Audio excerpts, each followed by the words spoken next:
This is me. This is my daughter, Lucy. Lucy's 6 now. In this picture, she was just a few hours old. And let me tell you, when my wife, Kim, and I found out that we were pregnant, before I go any farther, is it ever okay, I don't think so, for a guy to say we and pray, right? No, it isn't. I don't know why I do that. It's like just, because here, what's the deal? What was my role? 4 minutes.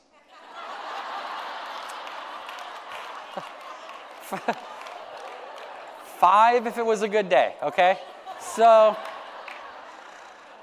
5 minutes, 9 months, 5, no, we is not really allowed, I don't think. So I like to think the best I can hope for is like I was the wingman, all right? I was the support guy, and I took that role very seriously. I went to all the appointments with Kim. I went to all the doctor appointments, and then I ordered a bunch of books on Amazon, and I read some of them. But I was super excited to be a dad, and every time I would speak, I would casually, let people know, which was a good, cheap, easy way to get a round of applause from people. But it ultimately is a bad move, let me tell you. Because what happens is everyone and their grandmother comes up to give you their advice on parenting. And it's all over the board. And when you've never done it before, you've never really been around kids, you're taking notes, and they're like, do this, don't do that. Probably like some of the breakouts here. It's like, oh, it's all these conflicting things. You're not sure exactly what you're supposed to do. And the interesting thing is there was one piece of advice I got over and over and over and over again. It was this.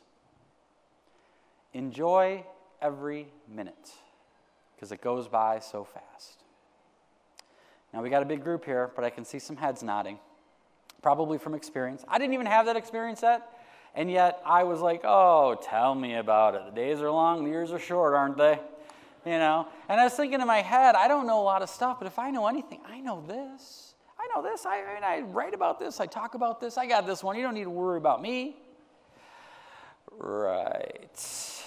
See, even professional reminderers need to be reminded once in a while. So it was only about 3 months into this whole parenting adventure. Kim and I were in an apartment at the time. Kim was on the couch taking care of Lucy. I was on this glider. It was like a baby shower gift we had gotten, like a rocking chair. And I had my laptop open, and I had a list of things I desperately needed to get done.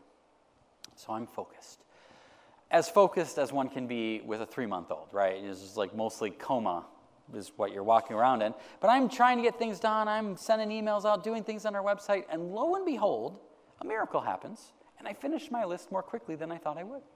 Which is a miracle, right? Because normally it takes 3 times as long to get anything done, especially with all distractions and all this. So closed my laptop. I thought, well, here's my chance to be super dad, super husband. I turned to Kim. I said, Kim, if you want me to, I got everything I need to get done. If you want me to watch Lucy so you can go take a shower or take a nap, or she was gone.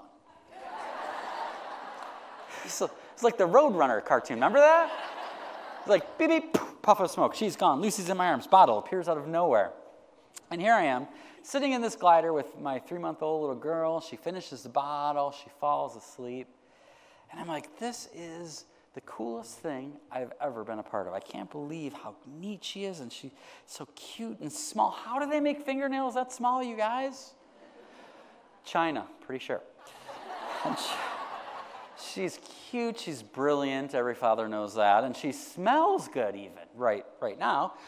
I'm like, this is heaven. This is like a little piece of heaven on earth. I could just sit here all day long. It'd be just fine with me.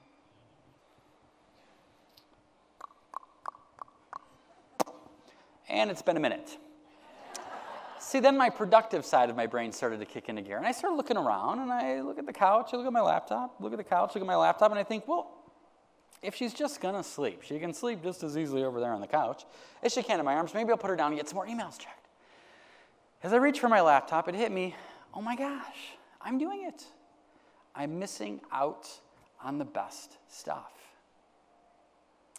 Now, am I trying to say you can't get work done or lesson plans done when kids are sleeping? No, that's why God invented naps. But if you remember, I said I had everything I needed to get done. Here is the dirty little secret. There's always another email to be checked. There's always someone that needs to be texted back. There's always some paperwork that needs to be filed, some mess that needs to be cleaned up, something that needs to be fixed. There's probably a drawer in your house right now that you cannot close all the way because you have to de-junk it, right? There's always something. Now, here's the other thing. Again, as a role as professional reminder, I have to say this. Every single one of us in here is going to die with stuff on our to-do list. For some of you, you're like, freaking out at the thought of that, but it is true. We act like sometimes the point of life is to check things off lists, to get things done, right? Makes us feel good, makes us feel like we're productive. The problem is sometimes we never let ourselves have fun or relax until, quote, the work is done. The problem is that's adultitis' best trick, is the work is technically never done. Now, fortunately for me, I'd been given this advice from all kinds of strangers, advice I did not even ask for, but somehow it stuck in my stubborn, stupid little brain. And I put the laptop back and I brought Lucy back into my arms. And when I was able to let go of the idea that I was just sitting there not being very productive, when I finally realized that I was not in fact doing nothing, I was able to relax and be present in the moment. And I sat there for another hour with my little girl. And as I was sitting there, I allowed myself to daydream a bit, and I was thinking, 20 or 30 or, if I'm lucky, 40 years from now, on her wedding day. When I have that father-daughter dance at the reception, or even earlier when I'm walking her down the aisle, I realize, you know what? I am never in a million years going to remember what I checked off my to-do list that day. She's only 6 years old now. I don't remember what email was so urgent that I needed to put her down to go check it. But at the time, holy cow, did it seem important. And that, my friends, is what adultitis is all about. It's about getting us to focus on the busy, urgent, noisy things while the most important things are happening right under our noses.